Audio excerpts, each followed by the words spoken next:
Welcome to One-on-One. I'm Greg Bassett, your host from the Salisbury Independent newspaper. It's a big day here at PAC 14. We've got one of my favorite people doing real good in our community, Molly Hilligoss from Habitat for Humanity. Welcome, Molly. Thanks for having me. I'm excited. So what's going on at Habitat these days? We have, we have so much going on. We have Why don't you guys 7 take families. a rest? You always have so much going on. We do. It's exciting. We have 7 families right now waiting to buy homes. We'll sell, it is November. Right. The 20th, right? November 20th today. It's getting cold, yeah. We will sell another house this year, hopefully before Christmas, so that the Daravine family can celebrate Christmas in their new home. Wow. Super excited. Wow. And then we'll break ground, I'm hoping in January, on another home on Tangier Street for Dolores Jones and her family. Then if all the stars align and we can get that house built very quickly, and that'll be new construction? That'll be new construction. Wow, great. That will be completed before June. And the house that Dolores is living in right now is one of our Habitat homes. She's been renting it, but it didn't meet her needs long term. Has some physical issues Right. So we needed to build a handicap accessible home for her. But that home that she's been renting from us, we'll resell that to another Habitat partner family. Right. And so I'm looking at this year, if everything, our fiscal year ends June 30th, I believe we'll sell 4 houses in total, which is not quite a record, but pretty close. Right. I was doing the history column recently, and there was a little item, Habitat from 25 years ago. They were so proud of themselves because they'd done 5 houses in 4 years. I was like, Molly's doing that in like 6 months. Yeah,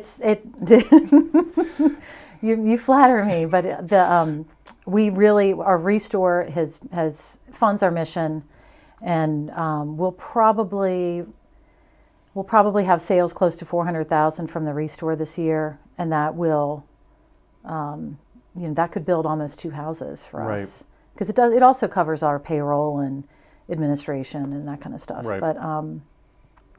But that's really, really important. We have 2 grants that we just submitted.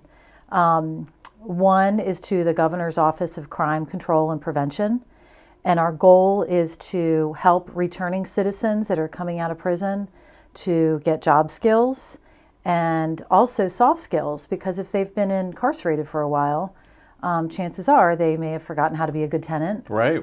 Or maybe they never had a chance to be a parent, so they need to learn some parenting skills. Right. Conflict resolution, all kinds of soft skills. Right. How to get a permanent job. Maybe they need their GED. Maybe they have some addiction issues that they need to take care of. So we're collaborating with lots of nonprofits and agencies to put together a holistic approach so that these folks will come in for 90 days, they'll learn construction skills, they'll learn warehousing skills, and I already have businesses lined up that want to hire them. Great. So I'm really crossing my fingers that we get that grant, because that would help us to build more homes faster. Right. Which is part of what takes our models. It's frustrating because when we're relying on volunteers, and we have 2 great universities here. Unfortunately, the students go home for breaks. Right. They go home for the summer, and so we have these. It's not consistent. We have a lot of one and done volunteers. Right. I need more consistent workers. They show up for a day. I need to be able to build a house in 20 weeks, not 40 weeks. Right. Right. So I'm hoping that if we get this grant, it'll give us that opportunity, plus, help these folks, get back into society. So big picture, remind everyone how Habitat works. It's one of the great private like not a charity kind of thing, but We are where the we're private we sector are a, really helps yes, people. we're a nonprofit 501c3. We are not a charity. We are a business. We just happen to be a nonprofit. Right. And our goal is to build homes, communities, and hope. Right. And we do that through our volunteer program. We rely on donations from individuals and grants from HUD and the Community Development Block Grant Program that we're a subrecipient through the City of Salisbury, and we're very grateful for these partnerships. Right. But so anyway, we our resource sales, so all this money comes together, and we dump it all into the pipeline, and out comes affordable housing. And so we sell these homes at 0% interest. So the $140,000 house we just sold, that family repays Habitat. So we're the builder, then we become the bank. Right. And they repay us around $600 a month, and that includes their taxes and insurance. So to be a homeowner with Habitat is cheaper than rent right now. Right. Where in the city of Salisbury, the median rent is over $1,000. Wow. And there's some sweat equity involved too, but not with everyone because they can't all participate. No, Mrs. they Jones do. can't. Okay. Nope, everyone does sweat equity. If they Okay. cannot do sweat equity, then they cannot be a partner family. Really interesting. So single parents, they are required to do 200 hours. And married couples or two adults buying a home together, which that's okay too, they do 300 hours. And so even if someone has physical limitations, they can still come into our office and answer the phone. They can write thank you letters to Right, donors. okay. There's lots of things that they can do to earn those sweat equity hours. Now, how would I identify myself as someone who might be a client for your services? So we serve families that earn between 30 to 60% of the area median income, depending on their number of people in their household. And we have that on our website on wicomicohabitat.org. So you can just, all your Right. viewers can It's a go out great there and check website. it out. Yeah. It could be confusing, like what is 30 to 60% of the area median income? Right. But if you go out there, you'll see it. So for example, a family of four, if they earn around $24,000 a year, that's the federal poverty level, Right. but that still qualifies them to be a Habitat homeowner. So that's, And they're able to make a mortgage payment. You check that out, that kind of yeah, stuff. so we pull credit. They have to have a stable job. So we want to see at least last 9 months on the same job, meeting those income limits. Sometimes people have more than one job in order to meet the income limits. Right. They have to have workable credit. Doesn't have to be perfect. We do require a 550 credit score or higher. If someone doesn't have any credit score, then that's okay too. They just have to be able to prove that they pay their bills on time, and we give them lots of options, lots of ways that they can prove that. Right. Now, it used to be Habitat had a little development out there off of West Road, I think, and they'd build houses, and that was nice. But now you guys are really getting into Salisbury, into the places that need help, and you're helping help. Right. You're helping do the help. We are. For the last 13 years, we've been working in the Church Street neighborhood. We're expanding into the west side also, and we have built 17 houses, I think, in the Church Street neighborhood now, or rehabbed. Right. So we'll take a distressed property. Right. Sometimes landlords, they're tired of a certain property, or it's no longer useful Right. for them in terms of their model.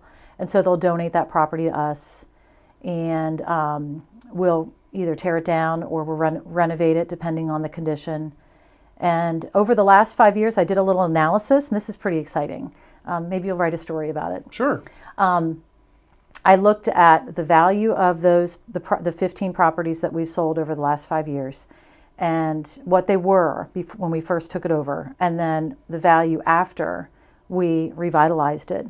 And we increased the property tax base by over $1 million Wow. in 5 years. Wow. That's amazing. Right.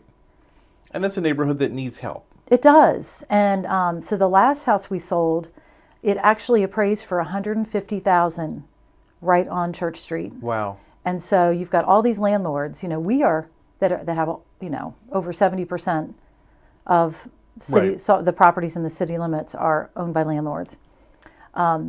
We are helping to increase their property values by what we're doing. So I'm hoping all you landlords out there donate to Habitat because we're really helping you too. Right. And you don't have to build a house from scratch. You're doing a rehab, kind of a flip almost. Right. Yeah. Really heartened recently. Habitat's gotten a lot of publicity because Jimmy Carter, who's always been a big Habitat guy, leaves the hospital and literally goes to a build site, with a black eye after a fall. I wish he would come here. Come here, Jimmy Carter, if you're watching. But I mean, he does it because Salisbury. there's going to be so much attention on him, and it really brings Habitat into a national spotlight. And you're reminded again and again how really important it is. It is because everyone deserves a decent place to call home, and that's truly the heart of Habitat.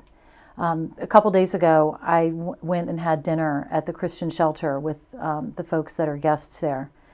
And there were 20 children in that shelter. And I was like, what is going on? Why are there so many families in these shelters? It wasn't at all what I expected. Right. I had a certain mindset. I think a lot of people have a mindset. We do. Of who is in a shelter. Yeah. And, I asked the new executive director there, Bishop Dickerson. You should definitely interview him. I do. Amazing. He's on my list. He is a powerful person. Anyway, I asked him if I could say a few words after the dinner, just so everyone could, get to know me. And I told the folks there my story, which 10 years ago was, I went through.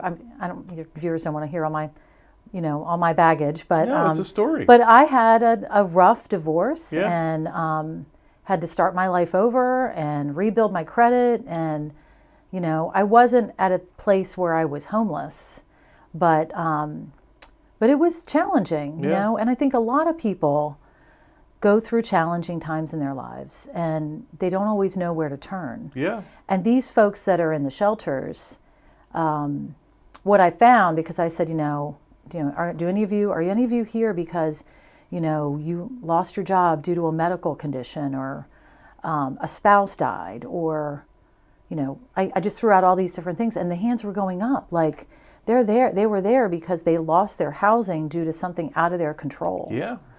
And it wasn't because, none of them looked like they were addicts or, had, mental issues, the things that I had thought were the reason why people were in shelters. It was families. And the one gentleman came up to me, his 7 children.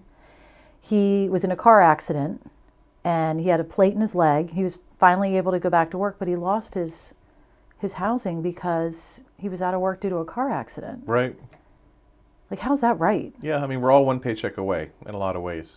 Yeah. From losing everything, perhaps. Mm-hmm. And the line that got me when I was a kid, I was reading, actually Bill Moyers had a biography with Lyndon Johnson, and they were in a limousine in Omaha, Nebraska, and they rode by a homeless guy, and Bill Moyers said something to the president like, "Look at that guy." And Johnson said, "Look, Bill, the difference between that guy and us is this much." Right. And for sure. It's like, my gosh, that's really true. I mean, there's so much potential for all of us, and so much potential for failure for all of us. Right. And so I told these folks, I'm like, there are 2 agencies that can help you to start your life over again if you file a bankruptcy, and all that medical debt, right, all that stuff will just go away, and you can start your life fresh. These people didn't even know that. They had no idea. They were so thankful that I came, and I was handing my business cards out, and I said, to take one step tomorrow, just do one thing to move forward. Right. One thing. And then the next day, do one thing. You wrote a column that I ran. I think it's just you were just kind of freeing your mind up of this stuff, of a family that you all had placed and their story of coming to America, and I was really moved by it. Yeah, well, we have a lot of Haitian families in this community that meet all of our guidelines, and we don't discriminate. So if they have their green card, and they have income, and they have workable credit, and they can do the sweat equity, then they can be a Habitat homeowner. Right. just like anybody else. I mean, but they're, you just ran a story actually last week about the Petite family. Yes. And yeah, the political corruption in Haiti. Yeah. And people don't have the ability to speak their mind freely without persecution. And that story, that was really hard when, one of the things when a family becomes a partner, I sit down with them and I ask them, are you willing to tell me your story? Because people want to know, right. About you when they're donating money to our organization. Right. And it was really hard for him to tell me how he was dragged from his house and beaten up because he wanted a better life for his family in Haiti. And he was totally persecuted, beaten within an inch of his life. He ended up having to escape by boat to St. Thomas, where he then got the political asylum paperwork to then come to Florida. And then he heard about Salisbury being a great place, a welcoming place for people from Haiti, and that's how he got here. And it took him 2 years of working here just to get his son here. And then I think a year later he was able to get his wife here, and he got them all here the legal way. And And you made the case that these people are not going to be like sucking from the community. They're going to be contributing to everything that goes on here. Right. I mean, they're good families. Yeah. There's mom and dad, and they're just really great families. And I'm just humbled to be a part of it. I'll get all emotional. Right. I get it. It's I would encourage anyone watching, if you want to be a part and you maybe don't have the money to donate, but you have time. Right. Be a mentor. Come and get to know these families. We need mentors. One of my all-time favorite movie is It's a Wonderful Life. And one of my favorite scenes in that movie is when the family gets their house and they're given the wine and they're welcomed into their new home that the savings and loan has helped them borrow the money for. And it's just such an emotional, happy scene. And it's a scene that you get to live several times a year as part of your job. It's really great. I mean, especially when the kids are like, Miss Molly, you want to come see my room? Right. And then, with the Haitian families, they are just so sweet. The little kids, and they jump in my arms, and it's really a lot of fun. And we've also been working with seniors that need home repairs. So that's been a big part of, of our mission going forward, because the need is so great, and there's just not enough of a safety net. Even the programs that are provided through Department of Housing and Community Development, they deny so many families because there's not enough equity in the home, right. or reverse mortgages, or their home has been rezoned as in a flood zone, like in the Crisfield area. Right. A lot of those folks can't get help because they can't afford the flood insurance. So you have to have flood insurance and homeowners insurance in order to get help from the state. Well, these folks, they just can't afford that.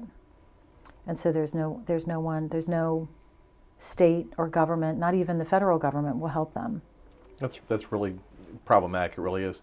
One of the things in this town historically is that the nonprofits kind of work against each other. They're kind of in competition. But I've seen you do stuff with Salisbury Neighborhood Housing Services where you guys are sort of united, and that seems like a good thing to me. It is great. I mean, our goals are the same, is to promote home ownership and right. to promote stability. So if we have... and they kind of do it on a different level. They do. But yeah, we're working together, and there's I can't talk about it yet, but she's going to make crossing news. my fingers. She's going to make news. Crossing my fingers. So we're if this one project comes through, then Salisbury Neighborhood Housing and Habitat will totally be working together to serve a tremendous number of families. So our boards are super excited. Stay tuned, folks. It could be big. Well, I remember you and Cheryl Meadows appeared before City Council probably a year ago, and you had good rapport there at the table, and you were giving a report to the council what's going on in these neighborhoods. And that was one of the issues in the last campaign, was that maybe the city is not as focused on the neighbors as it should. I don't think that's really the case, but there was that kind of perception. But you guys are helping to end that kind of idea. Right. So my biggest beef right now with developers, okay, and these aren't local these are Sure. developers from outside the area that Right. are coming in and building affordable housing. Right. My beef is that they are putting barriers. They're using Equal Credit Opportunity and Fair Housing Acts to create barriers for low-income families to get the affordable housing that they're building. And so what do I mean by that? There is a new apartment complex that's opening up right now. So you could go online and look at the 4-page application. You have to meet the income limits in order. They have certain levels. So they have a certain number of 1 bedrooms if you make this income. A certain number of 2 bedrooms with this income. You make a little more income, you get this. They've got counts. It's basically the low income tax credit. Right. Monies that they get from HUD. So they are requiring 6 pay stubs from applicants, 6 months of bank statements from applicants, birth certificates for all the residents, your last tax return. What else? Imagine if you just had a house fire or you're in a homeless shelter. It would take me all day to gather that information. How are you going to get all that Right. information together? Right. So that is called disparate impact, Yeah. and it's wrong. So that I have a beef with. Some of them have actually increased the credit scores. So they did an analysis, and they found that tenants that renewed their lease and paid on time had credit scores of over 600. And so they said, we like these tenants better Right. because They're they more pay on reliable. time Yeah. and they're renewing their lease. So we don't have to go in and tear out the carpet or repaint. And there's costs associated when there's turnover, and I get that. Right. And I'm sure it's a lot. So landlords don't want to incur those costs. So they're Right. looking for better tenants. But is it right to raise the bar so high that the people that you say you're trying to serve, Right. The people who are not who the able to program's even- designed to serve are not able to participate in the program. right? Right. Is that right? So I have already been the squeaky wheel. I already took it to DHCD and I said, look, you guys helped fund these projects. Right. Here's what they're doing. And then they came back to me and they said they went all the way to HUD, and that the property developers, because they're for profit, they are allowed to do that. Right. But their entree into it is through a government. It's through, right. Yeah, through the need, and they help. Right. And so it might be legal, but is it ethical? Right. And does it help the community? Exactly. And that's why I was so glad when you asked me to come and speak, because I really wanted to talk about these issues, because I Right. think that the city and county officials don't understand the impact. They don't understand disparate impact and what that is. Well, I think they see it. They sit at the table. But they don't understand the why. Like, right. Hey, wait, we just built this, and we built that, and we built that, and there's housing. Why aren't people getting in? But I watch this. I see them. They're at the table, and someone from a big group from out of town, who they don't know but seems to have resources, comes in and says, "We're going to take the Booth Street complexes. We're going to tear them down," and shows a picture of what they're going to build. Everybody's like, "Yeah, sign us up for that," without thinking about all the ramifications of what that means. Exactly. Yeah. So are they providing any kind of workshops on how to be a good tenant? Right. What's the proper way to keep the pests out? Maybe these folks were never taught that. I don't Right. know. All it takes is to bring home let's say you go to Save-A-Lot and you use one of the boxes that they provide, for you to take your groceries home. What if there were cockroach eggs in that box? Right. Then all of a sudden, you've unknowingly introduced pests into your unit, Right. and then, that's the kind of stuff that and people don't realize. You shouldn't have cardboard boxes in your Right, exactly. in your house or your apartment. They Yeah. attract pests. Yeah. But if nobody's ever told them, how are they supposed to know? Yeah. You don't know if you don't know. Right. Yeah. So anyway, so that's I just got off my soapbox. Ask me another question. Tell me about the Restore store. How all that works. People can donate their unwanted furniture, appliances. It's a great store. It's a fun place to go. There's always Yeah. something. There's always something different, and we even have new things. We are about to. I don't want to. Just sign up for our Facebook page for links and all that, because we're going to be getting a truckload of brand new furniture from a very well-known company soon. So we're going to have to buy that. We'll buy it at like a rock bottom price, Right. and then we'll resell it. But it'll really be some really super fantastic stuff. But we definitely need appliances. For some reason, we're not getting the donations of appliances that we need, and people really need that, especially. So the landlord, there's quite a few landlords, when they rent a unit to someone, they don't include the refrigerator or the stove, and so those folks they need to buy that, and Right. they're low income, Right. so they come to us looking for a working refrigerator and stove. So if you're remodeling, please just go to our website, wicomicohabitat.org. You can schedule a free pickup right on our website now. We've got like cutting edge technology, and you can pick the day that you want us to come and pick up, and we'll just do that for free. And then, yeah. You raise money. Obviously, you need money. You have a big food event in the wintertime. Tell me about that. Give me a plug for that.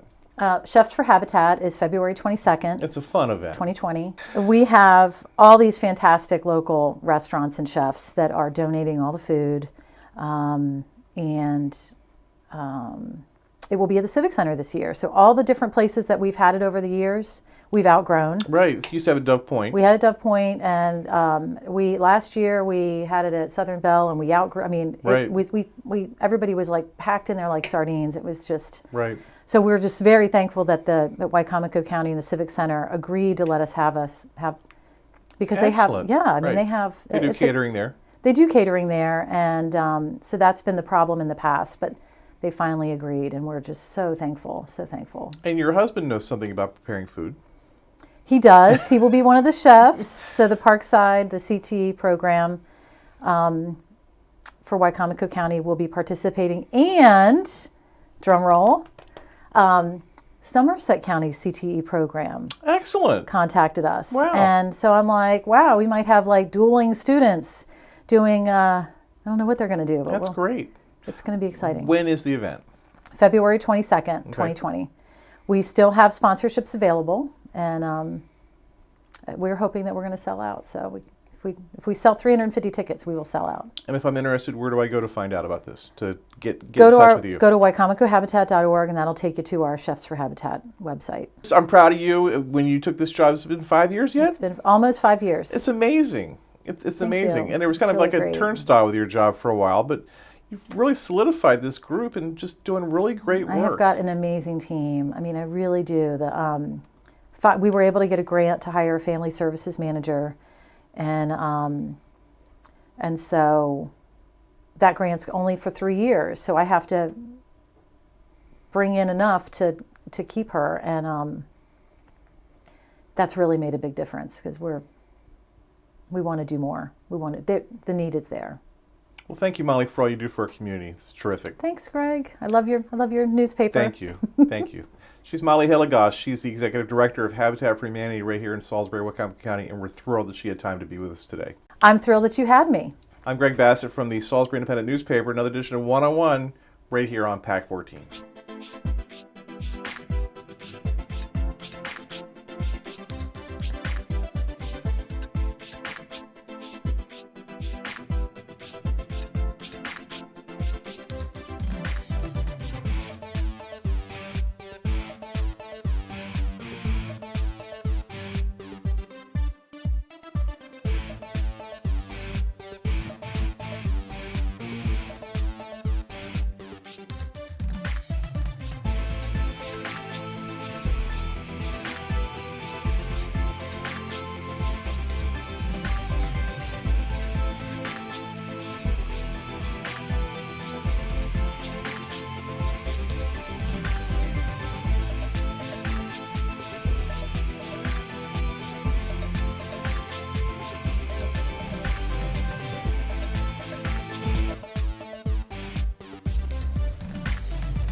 First Shore Federal is proud to support PAC 14 and one-on-one. We'd encourage every business to support PAC 14 and pick a program and support it, and let's make a difference.